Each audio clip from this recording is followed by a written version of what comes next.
Let's move on to main topic number 2.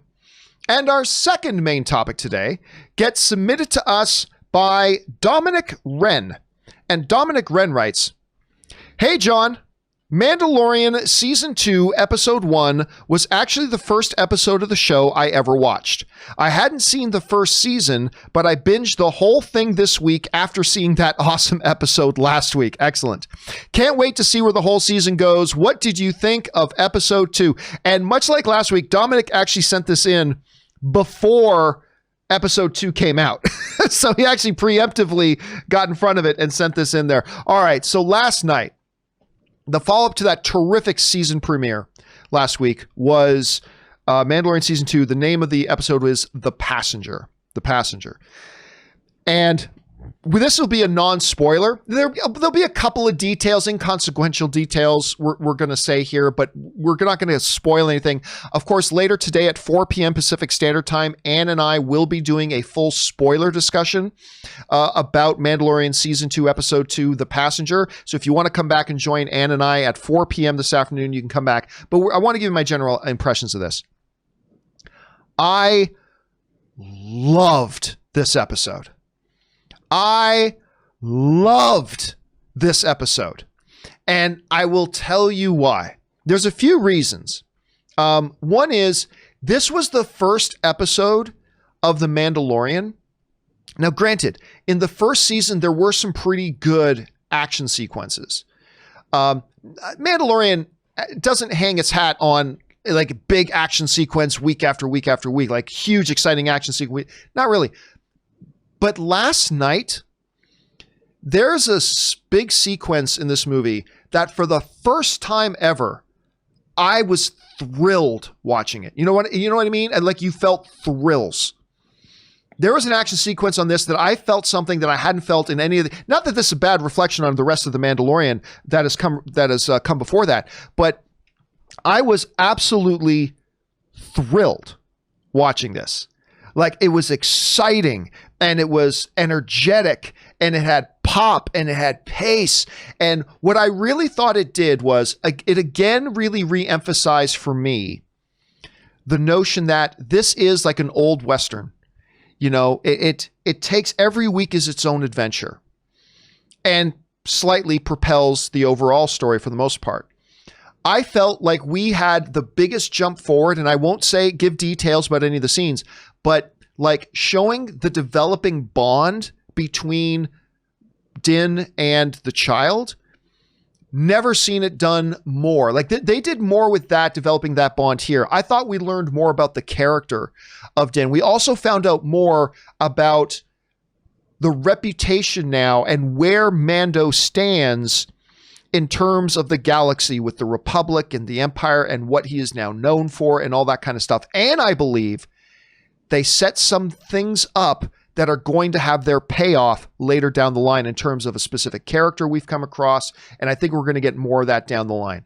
We also got healthy doses of adorable mischief from Baby Yoda. If those of you already saw the episode, you know exactly what I'm talking about. Because Baby Yoda, Rob, Baby Yoda does something in this episode that Ann and I were both like, oh no, what's he doing? Like that, we were just like jumping out of our seats going, no, what's he doing? That was incredibly adorable. And I will say one other thing. There's an actor that appears in the episode. I'm not going to say what he was doing, okay? I'm not going to say what he was doing, but an actor appears in this thing here. An actor by the name of Paul Sun-Hung Yi, or Lee, I should say. And the reason that is so important, I'm just going to bring up his picture here, and why when he first comes up on screen in this episode, Ann and I were like, oh my God, it's Mr. Kim. Oh my God. You know, for those of you who watch my show for any period of time, you know, for the past couple of months, I've been raving about this Canadian show that I'm very late to the party on that everybody's told me is great called Kim's Convenience. And it had Paul in this he's the lead guy in it. He's Mr. Kim in Kim's Convenience. And he pops up in this episode. And I'm like, I was just like freaking out over it and everything. I thought it had great character development. I personally thought it set up a lot of stuff that we're going to get payoff for down the line. And I thought it was just like a good, the story was the episode itself. And I felt thrills and I just loved it. Not everybody did, Rob. I've read some people online. I think the majority of people really liked, but I had some people tweeting me last night saying, John, I'm a big Mandalorian fan. Didn't really feel last night's episode. Then again, I get those after every episode, but I personally loved it. Rob, you watched Mandalorian. Did you have your Mandalorian Friday morning today? Did you and Elizabeth have that? I had my coffee and my Mandalorian morning, and I have to say I was pretty disappointed in this episode of The Mandalorian, and I'll tell you why, quickly, without spoiler-free. Last week's episode I thought was really interesting, and I had a blast with it. It introduced a new character. Mando had a beef with this new character, that this new character had, the Marshal had Mandalorian armor, had Boba Fett's Mandalorian armor, wanted it back. They were about to kill each other. Then suddenly a crate dragon shows up, threatens the town. And then we have the townspeople teaming up with Tusken Raiders. They're people that were at odds, and the Mandalorian can speak Tusken, or speak the language. And they team up and they achieve a goal together. They kill the crate dragon, and there's, I guess, a little bit of a truce between them. And I felt like I watched a fulfilling story that had multiple levels, with multiple character interactions, and it left a big smile on my face. And I felt that this episode of The Mandalorian, I was watching, first of all, it opens with the end of last episode. It continues on, and I thought that it was kind of sort of a needless sequence that could have been better used to extend it was almost like a one-note joke that opened this week's Mandalorian sequence, and it was like half a story. Like we're in the middle of this story, and there's this big action sequence, and then it's over, and I wanted to know, what is the conclusion of this story? I felt like I was watching a snippet of something. And I'm very tired of the Razor Crest crashing onto planets, being dismantled, taken apart, and then being space-worthy again. As a matter of fact, I don't like it. Star Trek Discovery, a capital ship, a starship from Star Trek is a capital ship. It's a huge ship, crashes to Earth, can fly. The Millennium Falcon, pancake down in Rise of Skywalker, no problem. We know that aircraft hitting the ground after they've been in the sky, if an aircraft falls out of the sky and crash lands on the ground, it's usually not able to just take right off again. And why are spaceships? Why is this a new trope, John? Why can spaceships crash and then suddenly be space-worthy again? Are you asking me, or is that rhetorical? It's rhetorical. Okay. I hate it.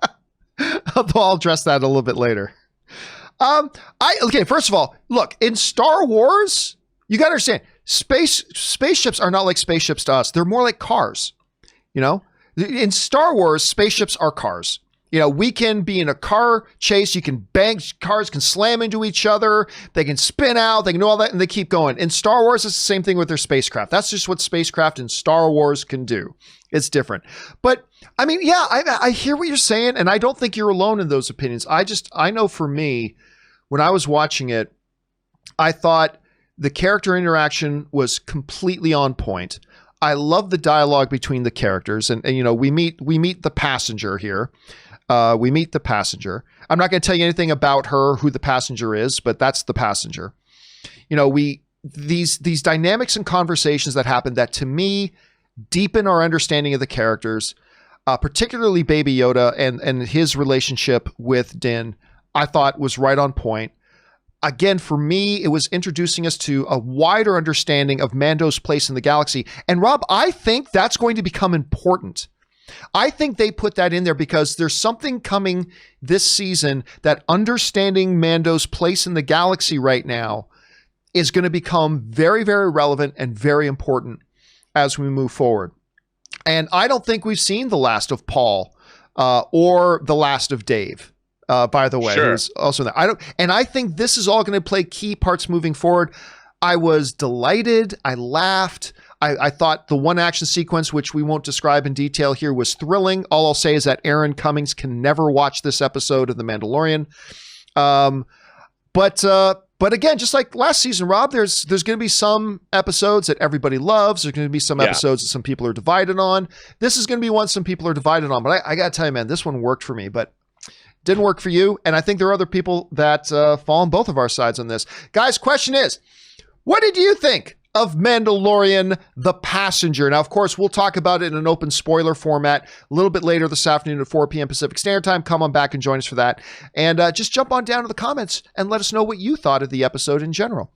All right, guys.